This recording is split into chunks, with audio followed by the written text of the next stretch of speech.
పూర్తి వివరాలు చూసే ముందు మా ఛానల్ ని సబ్స్క్రైబ్ చేయడం మర్చిపోకండి. శ్రీ గురుభ్యో నమః. శ్రీ మహాసరస్వత్యై నమః. ఓం నమః శివాయ. నారాయణ శాస్త్రి ఆస్ట్రాలజీ ఛానల్ వీక్షిస్తున్నటువంటి ప్రేక్షక మహాశైలకు స్వాగతం, సుస్వాగతం. ఈరోజు మనము 2026 సంవత్సరం ఫిబ్రవరి నెల 11వ తేదీ నుంచి 20వ తేదీ వరకు మకర రాశిలో జన్మించిన వారికి గ్రహస్థితి ఏ విధంగా ఉంది, రాశి ఫలితాలు ఎలా ఉంటాయి, రోజువారీ ఫలితాలు ఎలా ఉంటాయి, ఒకవేళ ఏమైనా ప్రతికూలత ఉంటే ఎటువంటి పరిహారాలు చేసుకోవాలి మొదలైన అన్ని విషయాలు ఈ వీడియోలో తెలుసుకుందాం. ఈ వీడియో చూడటానికంటే ముందు ప్రేక్షక మహాశైలకు వచ్చిన విజ్ఞప్తి, ప్రస్తుత కాలంలో మానవులందరూ ఎక్కువగా ఎదుర్కొంటున్నటువంటి సమస్యల్లో ఉద్యోగ సమస్యలు, వివాహ సమస్యలు, ముహూర్తానికి సంబంధించినటువంటి కన్ఫ్యూజన్స్ చాలా ఉన్నాయి. ఈ మూడింటికి సంబంధించినటువంటి 3 వీడియోలు ప్రత్యేకంగా చేయడం జరిగింది. దయచేసి ఆ 3 వీడియోలు చూడండి. అవి కనుక చూస్తే మీరు ఈ సమస్యలతో కనుక బాధపడుతున్నట్లయితే ఖచ్చితంగా మీకు పరిష్కార మార్గం లభిస్తుంది. మరి ఇక్కడ మకర రాశి వారిని కనుక తీసుకుంటే, మకర రాశి వారు ఈ ప్రస్తుతం అంటే మకర రాశి వారికని మాత్రమే కాకుండా ప్రస్తుతం జరుగుతున్నటువంటి చాతుర్గ్రహ కూటమి, పంచగ్రహ కూటమి యొక్క ప్రభావం అన్ని రాశుల వారి మీద ఏదో ఒక రకంగా ఉంటూనే ఉంది. అంటే ఈ చాతుర్గ్రహ కూటమి, పంచగ్రహ కూటమి యొక్క కొన్ని ప్రతికూలతలు కూడా ఉంటాయి. అయినప్పటికీ మకర రాశి వారిని కనుక తీసుకుంటే, మకర రాశి వారు ఏ పని అయితే పట్టుకుంటారో ఆ పనిని దిగ్విజయంగా పూర్తి చేయగలుగుతారు. కారణం ఏమిటంటే, మకర రాశికి మీ జన్మరాశిలోనే కుజుడు ఉచ్చ స్థానంలో సంచరిస్తున్నాడు. ఎప్పుడైతే మీ రాశికి చతుర్థాధిపతి మరియు లాభాధిపతి అయినటువంటి కుజుడు ఉచ్చ స్థానంలో సంచరిస్తూ ఉంటాడో, ఇది మకర రాశి వారికి అత్యంత శక్తివంతమైనటువంటి స్థానం.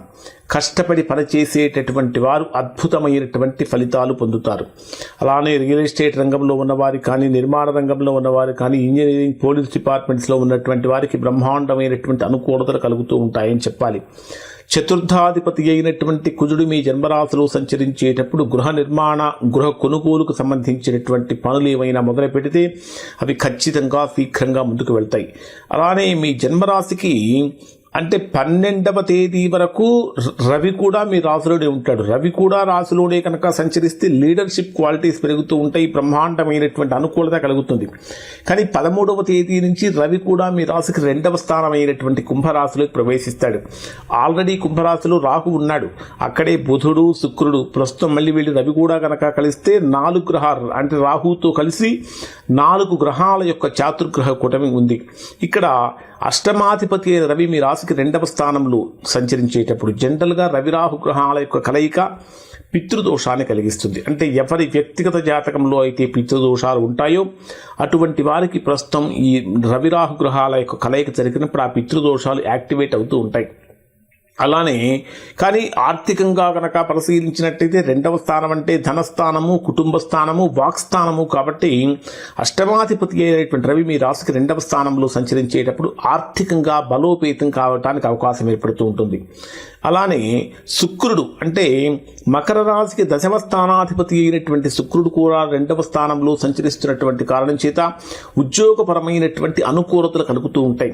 కానీ శుక్రుడు రాహుతో కలిసినప్పుడు ఎక్కడైనా ఏదైనా చిన్న పొరపాటు కనుక జరిగితే దానిని పెద్దగా హైలైట్ చేసి చూపించే అవకాశాలు ఉంటాయి. కాబట్టి చిన్న చిన్న పొరపాట్లు కూడా మీ వైపు నుంచి జరగకుండా ఉండేటటువంటి విధంగా ప్రయత్నం చేయండి. తరువాత బుధుడిని కనుక పరిశీలిస్తే భాగ్యస్థానాధిపతి అయినటువంటి బుధుడు, అదృష్ట స్థానాధిపతి అయినటువంటి బుధుడు కూడా మకర రాశి వారికి ఎక్కడ సంచరిస్తున్నాడంటే 2వ స్థానంలోనే సంచరిస్తున్నాడు. 2వ స్థానంలో సంచరిస్తే ఆర్థికంగా బలోపేతం అవుతారు, రావాల్సిన ధనం చేతికి అందుతూ ఉంటుంది. కానీ కొన్ని మాట్లాడేటటువంటి మాటలు అపార్థాలకు దారితీయకుండా చూసుకోవాలి. ఇక శని ప్రభావాన్ని కనుక పరిశీలించినట్లయితే ముఖ్యంగా ఇది మకర రాశ్యాధిపతి అయినటువంటి శని కూడా వీరికి అనుకూలమైనటువంటి స్థానాల్లో ఉన్నటువంటి కారణం చేత నిజాయితీగా ఉన్నటువంటి వారు బ్రహ్మాండమైనటువంటి ఫలితాలు పొందే అవకాశం కనిపిస్తూ ఉంటుంది. ఇక గురుడి యొక్క ప్రభావాన్ని కనుక తీసుకుంటే 6వ స్థానంలో సంచరించేటటువంటి గురుడి యొక్క ప్రభావం కారణం చేత కమ్యూనికేషన్లో కానీ, ట్రేడింగ్లో కానీ, మార్కెటింగ్లో కానీ, సోషల్ మీడియాలో కానీ ఇట్లా ఉన్నటువంటి వారికి ఆ బిజినెస్ డీల్స్ అనేటటువంటివి బాగా బలపడతాయి. నేర్చుకునేటటువంటి వారికి, బోధించేటటువంటి వారికి, కన్సల్టెంట్స్కి ఇది ఒక గొప్ప అవకాశంగా మారబోతుంది అని చెప్పాలి.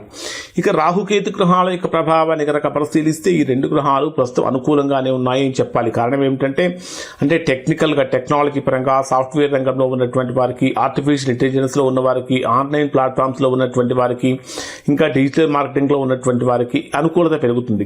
అలానే ప్రేమ సంబంధాలలో ఆకర్షణ కూడా పెరుగుతుంది. కానీ మాటల కారణంగా అపార్థాలు వచ్చే అవకాశాలు ఉంటాయి.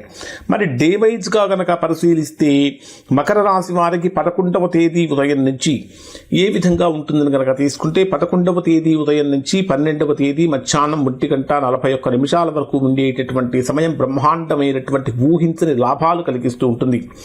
ఆదాయం పెరుగుతుంది, లాభాలు కలుగుతూ ఉంటాయి, స్నేహితుల యొక్క సహకారం లభిస్తూ ఉంటుంది, పెండింగ్లో ఉన్నటువంటి డబ్బులన్నీ కూడా వచ్చే అవకాశాలు ఉంటాయి. అన్నిటికంటే ప్రధానమైన పాయింట్ ఏంటంటే భార్య తరపు నుంచి అధికమైనటువంటి ఆదాయం పొందే అవకాశాలు కూడా కలుగుతూ ఉన్నాయి.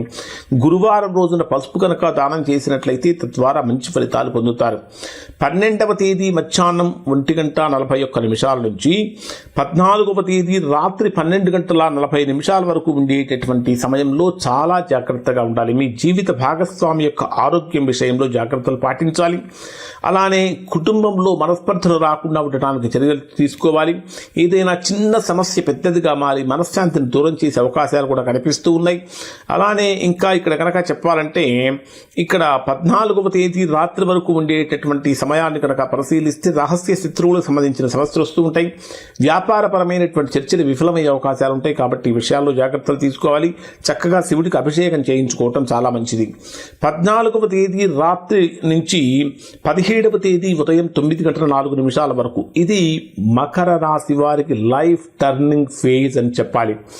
ఆత్మవిశ్వాసం పెరుగుతుంది, కీలకమైనటువంటి నిర్ణయాలు తీసుకుంటారు, కొత్త పనులు ప్రారంభించడానికి ఇది ఉత్తమమైనటువంటి సమయంగా ఉంటుంది. ఇక్కడ మీరు శనివారం రోజున నలుపు లేదా నీలం రంగు వస్త్రాలు కనుక దానం చేసినట్లయితే, లేదా నలుపు లేదా నీలం రంగు వస్త్రాలు ధరించినా సరే వీటి వలన మీకు మంచి ఫలితాలు కలుగుతాయి అని చెప్పాలి. ఇక 17వ తేదీ ఉదయం నుంచి ఉదయం 9:04 నుంచి 19వ తేదీ మధ్యాహ్నం 2:57 వరకు ఉండేటటువంటి సమయంలో ఇక్కడ మనకు పంచగ్రహ కూటమి ప్రభావం బలంగా ఉంటుంది. ఎక్కడ ఉంది పంచగ్రహ కూటమి ప్రభావం? మకర రాశి వారికి 2వ స్థానమైన ధనస్థానము, వాక్స్థానము, కుటుంబ స్థానంలో పంచగ్రహ కూటమి యొక్క ప్రభావం ఉంది. ఈ పంచగ్రహ కూటమి యొక్క ప్రభావం డబ్బు విషయంలో, కుటుంబం విషయంలో, మాటల విషయంలో కొద్దిగా జాగ్రత్తలు పాటించాలి. ఆదాయం వస్తూ ఉంటుంది, కానీ ఆదాయంతో పాటు ఖర్చులు కూడా ఏదో ఒక రకంగా కనిపిస్తూ ఉంటాయి. లక్ష్మీదేవి దగ్గర దీపం వెలిగించి, ఆవు నెయ్యితో దీపం వెలిగించి లక్ష్మీదేవి యొక్క అష్టోత్తరాన్ని కనుక పారాయణ చేసినట్లయితే మంచి ఫలితాలు పొందుతారు. 19వ తేదీ మధ్యాహ్నం 2:57 నుంచి 20వ తేదీ రాత్రి వరకు ఉండేటటువంటి సమయంలో పూర్తిగా మకర రాశి వారికి అనుకూలంగా మారుతూ ఉంటుంది. ధైర్యం పెరుగుతుంది, సాహసోపేతమైన నిర్ణయాలు తీసుకుంటారు, చేసేటటువంటి ప్రతి పనికి కూడా ఫలితం కనిపిస్తూ ఉంటుంది. సోదరులు, స్నేహితులతో కలిసి చేసే పనుల్లో విజయం ఉంటుంది. అయినప్పటికీ కూడా హనుమాన్ చాలీసా పారాయణం చేయడం చాలా మంచిది. ఒక మాటలో చెప్పాలంటే ఈ 10 రోజులు మీ జీవితంలో ఒక బలమైనటువంటి పునాది పడేటటువంటి కాలంగా ఉండబోతుంది. ఈ 14వ తేదీ నుంచి 17వ తేదీ మధ్యలో తీసుకునేటటువంటి నిర్ణయాలు దీర్ఘకాలం ప్రభావాన్ని చూపించే అవకాశాలు కూడా ఉంటాయి. ఇవి మకర రాశి వారికి సంబంధించిన ఫలితాలు. శుభం.